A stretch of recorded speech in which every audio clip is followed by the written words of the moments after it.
আওয়ামী লীগের তাদের প্রধান খাবার ছিল বিরোধী দলের লাশ। সেই সকল জড়িতদের এই স্বাধীন বাংলাদেশে বিচার করতে হবে এবং এই বিচারের দাবিতে যদি আবার রাস্তায় নামতে হয়, আমরা ছাত্র জনতা রাস্তায় নামতে প্রস্তুত আছি। আমরা দেখতে পেয়েছি গত 16 বছরে খুনি হাসিনা এবং তার দোসরদের আওয়ামী লীগের তাদের প্রধান খাবার ছিল বিরোধী দলের লাশ। সেই লাশের উপর লাশ ফেলিয়ে গত 16 বছর খুনি হাসিনা এবং তার দোসররা রাজনীতি করেছে। সুতরাং বাংলাদেশে খুনি হাসিনা এবং তার দোসরদের রাজনীতি করার কোনো অধিকার নাই। আওয়ামী লীগ কোনো রাজনৈতিক দল নয়, আওয়ামী লীগ একটি সন্ত্রাসী সংগঠন। আওয়ামী লীগের যে নেতৃবৃন্দ আছে, আওয়ামী লীগ, যুবলীগ, ছাত্রলীগ এবং খুনি হাসিনা এবং তার দোসরদেরকে যারা এদেশ থেকে পালিয়েছে তাদেরকে দেশে আনতে হবে। দেশে এনে দৃষ্টান্তমূলক বিচারের আওতায় নিয়ে এসে তাদের প্রত্যেককে ফাঁসি দিতে হবে। এটা দেশের আবহাওয়ার ছাত্র জনতার গণদাবি।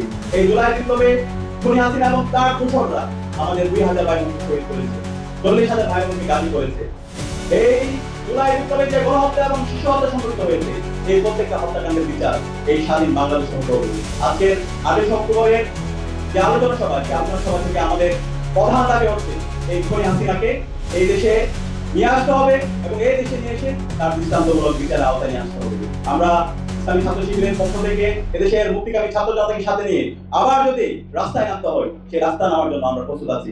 আজকের এই আয়োজনের জন্য বাংলাদেশ ছাত্র শিবির ঢাকা মহানগর শাখাকে, ঢাকা মহানগরের দায়িত্বশীল বৃন্দকে এবং শিবিরের সর্বপর্যায়ের নেতৃবৃন্দকে আন্তরিক মোবারকবাদ জ্ঞাপন করছি এবং ঢাকা বিশ্ববিদ্যালয় কেন্দ্রীয় ছাত্র সংসদের পক্ষ থেকে আজকে এই আয়োজনের সাথে আমরা সংগতি প্রকাশ করছি। আমাদেরও আজকে ঢাকা বিশ্ববিদ্যালয় ছাত্র সংসদের আয়োজন আছে, সেই আয়োজনে সবাইকে আমন্ত্রণ জানিয়ে আমি